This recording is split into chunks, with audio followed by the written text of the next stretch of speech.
I saw this video on TikTok where someone was walking up to a front door of a house and then they open it, but then they're still outside and it's this nice little courtyard space. And then I'm looking at all the comments and everyone is mentioning The Sims, and immediately my soul was just like, well, challenge accepted. So we're going to try and recreate this house in The Sims. So I was reading more about it, and it's actually known as the Eichler home. I linked the real video in the description below so you'll see what it looks like. So this style of house is actually called an Eichler home, and basically they just have, a bunch of beams and post style construction. There's glass everywhere except for the front. They kept it pretty modest.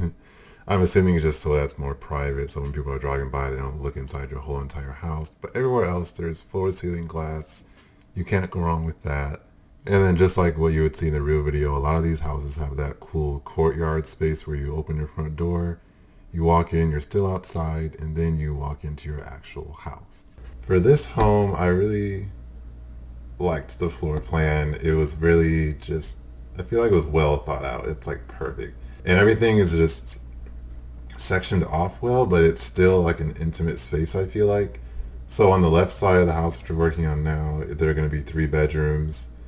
And on the right side of the house, there's going to be the main bedroom, main bathroom, an extra room, which will be an office, and then just like a garage space.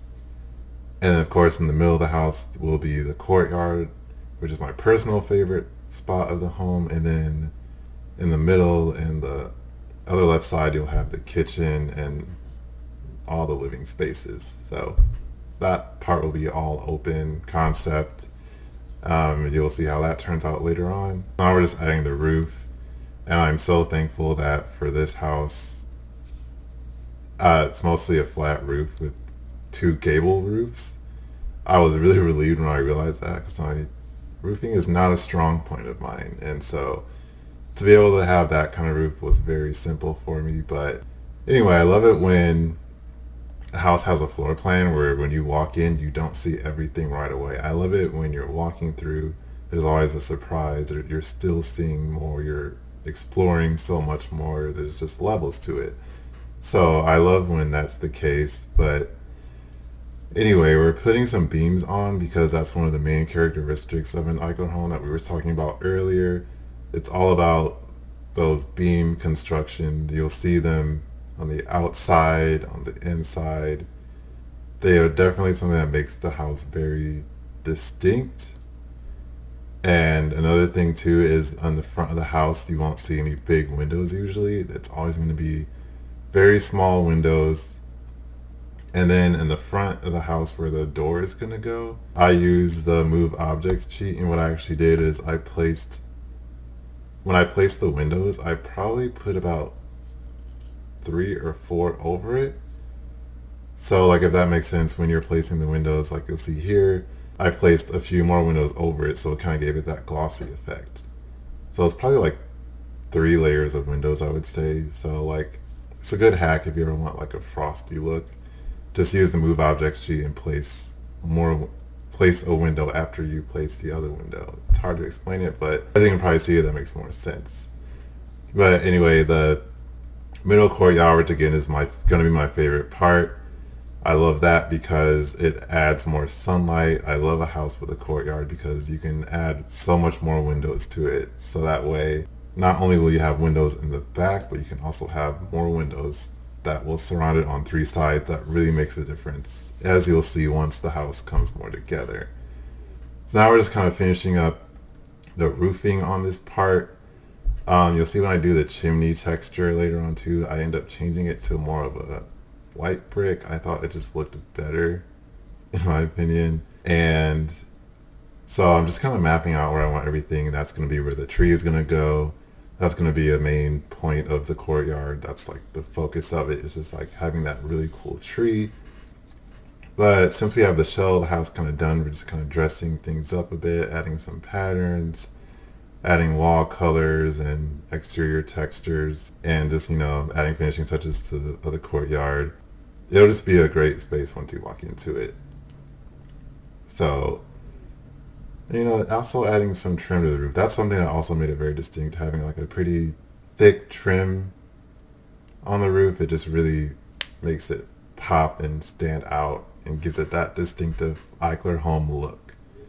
And then, of course, once again, we were talking about the beams, so now we're just adding beams onto the inside. I just had to go crazy with it. Honestly, I think beams were in every single room of the real house.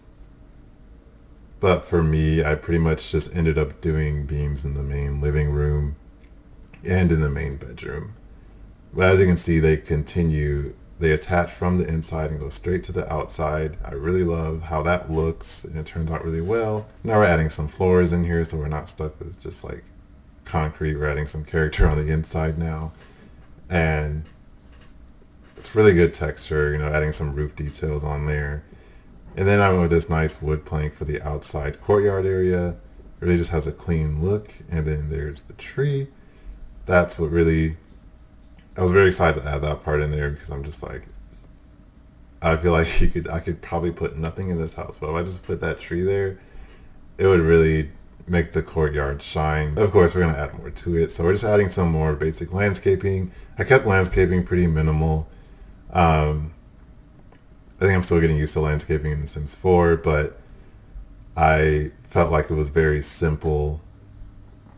I didn't have to go too crazy about it, but even though it was more simple, I just feel like it had a nice look to it. I thought that is so satisfying, by the way, the dirt textures. But that little room is going to be a pantry there, and then now we're starting on the inside and kind of decorating with that. So for this kitchen, I was playing around for a while, seeing what counters I wanted to use, and I ended up using these. I love the color, that natural wood color. I felt like goes really well with the flooring, and then the top of the counter just kind of complements it. So then I really just went for like a huge island that has like inserts where I could just have like 4 chairs in the middle, have a built-in microwave, and of course subway tile for the backsplash. And then another thing I love to do with a kitchen, anytime I get the chance to, is to add that open shelving in it. It doesn't even have to be like, that way you get a mix of counters and open shelving. I'm not even mad at having like all open counters, but they're open shelves, but it just has that nice kind of pop when you can have a little bit of open shelving that mixes in with your counter. So it's basically like you have the best of both worlds, and as you see that come together, I love how my favorite type of plants is those hanging plants. It really just makes for a good look on it. And of course, I'm just adding some detail to the walk-in pantry. I thought that was a good touch too. And then the dining space is really nice. I love that I could use massive windows for it. And so then I thought I needed to find a big table to fill this space in, but I didn't want to use one. It was going to drive me insane if I ended up using a small table for such a big space. And then, but I also felt like since this house isn't like a mansion, it wasn't necessary to fill every single space with a chair. I thought it looked nice just having 3 chairs on the width part and then 1 chair instead of 2 on the other side. So, and then for the living room, I cannot even tell you what I must have been on to come up with a green and yellow color scheme, because I am a full-on neutral person. I play with colors every now and then, but I'm all about neutral colors when I decorate, so I have no idea how I came up with doing a yellow and green kind of color scheme for this living area, but actually I actually wasn't that mad at it. So, and I think also because of the shade of these chairs and the couches, it's not like a super loud and bold color in my opinion. It's more of like a faded color or faded shade of green and yellow. So the color shades of these chairs were just nice, so I can work with that. And you'll also notice in the end of the video, I ended up changing so that's one of those picture frame TVs that's above the center console. But I thought I kind of looked busy with the other 2 paintings to the left and to the right of it, so I ended up changing it to a regular TV. And then I just kind of fill in the shelves with details, kind of, again, keeping with that odd yellow and green color scheme. And then, of course, adding some hanging plants any house I will probably make, I will either want to or will go crazy with adding plants because it really warms the space. And then you kind of just have this bonus kind of area over here off of the kitchen, kind of just like an extra living space. So I just ended up adding some more seating and then a piano and some paintings to it. But for this area, I didn't stick with that green and yellow color scheme. What I ended up doing was just kind of sticking with a green color scheme with the piano and the paintings, and then just keeping the chairs like a neutral gray color. I thought really worked well and kind of complements off of the living room, but gives it something different without it being super different. So, and of course, I was a big fan of that planter box. That goes really well with the plant that I placed there. And of course, just adding more rugs. I'm a huge rug person. I'm not a fan really of carpet, but I love it when I can put a wood floor or a concrete or any kind of solid floor and just throwing a bunch of rugs everywhere. That's honestly what I prefer way better. And so in the floor plan, it also didn't have a full size laundry room. It only had like, like like a closet laundry room. So I ended up being really impressed with being able to fit like things in there, like not on the shelves, but just everything on the bottom. I was surprised I was able to squeeze in a basket and a mop bucket and just like all these other things. I'm like, how is it fitting in there? I feel like there's literally no room for it, but it worked out. And of course, I feel like in any home in a hallway, you gotta have all like a bunch of those little pictures that just hang on the wall. It just makes it for me, I feel like. And in this space here will be the main bedroom. Most of the bedrooms I end up doing, I decorated them pretty minimally. um, yeah, I decorated them pretty minimal. I kind of feel like this house also could go two ways. It can be a regular house, but it also kind of gives me a vibe of like an Airbnb kind of house or like a vacation home, something like that. So this house can really work in a lot of ways, I feel like, but just kind of, I feel like these rooms, the way I decorated it, kind of has that more minimal like Airbnb look. But what I like about the main bedroom is that it has full size sliding doors that go out to the backyard. And then one of the other bedrooms connects to the courtyard, so that also kind of has a sliding door. So 2 out of the 4 bedrooms will have those full floor-to-ceiling windows in it that connect to an outdoor space. And now we have the bathroom, which I ended up being a fan of. I usually like to keep the counters consistent with what I used in the kitchen most of the time. In this case, I did that, but I just used a different color. I used white instead of the wood because I felt like it just looked better for this bathroom sense. And then I put a shower space in here where I was big enough to put 2 shower heads and a tub so that all of the water stays in one section. And I'm really kind of liking that trend that I've been seeing more in homes lately. I know everyone kind of has a preference, but for me, I love it when it's just organized to me. The water can stay in one spot.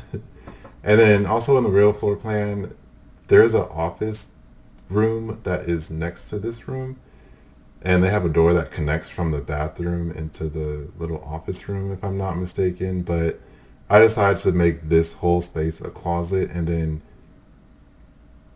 gaining access to this office room through a hallway instead of connecting it to the bathroom. That way, I just thought it made more sense in my opinion. You'd have more room for a bigger closet, which can definitely be important for a lot of people. And also just because I thought it'd be better to access it from a hallway instead of a room so that no one, if, maybe the parents might be the only one using the room, but if the kids ever need to go in there or anyone else needs to go in there, they don't have to walk through your closet to get there. They can just go through a hallway and no one's invading your space like that way.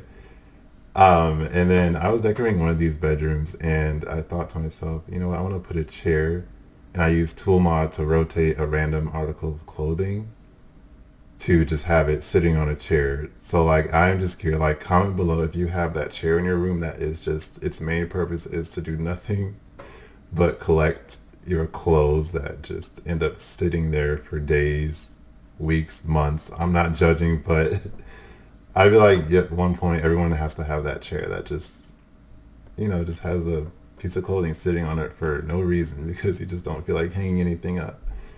And it just works. It really works. So, and then this is the other bathroom that all three of the other rooms will use. It's a pretty good sized bathroom. I would say it even has the option to fit 2 sinks if needed. It's very spacious. It has a separate little space for the tub and shower as well. And over here, we're just adding some outdoor furniture, kind of putting finishing touches on the home. We have the tour coming up soon, so I hope you will enjoy that. And yeah, I just want to make sure I had some good plants in the courtyard. And then I just wanted to put some finishing touches in the backyard and just make it, it's like this really small, intimate, relaxing space. So anyways, we are close to the end of the speed build portion of the video. It will transition into the final tour of this house. I hope you enjoyed it. Thanks so much for watching, and I will see you for the next tour.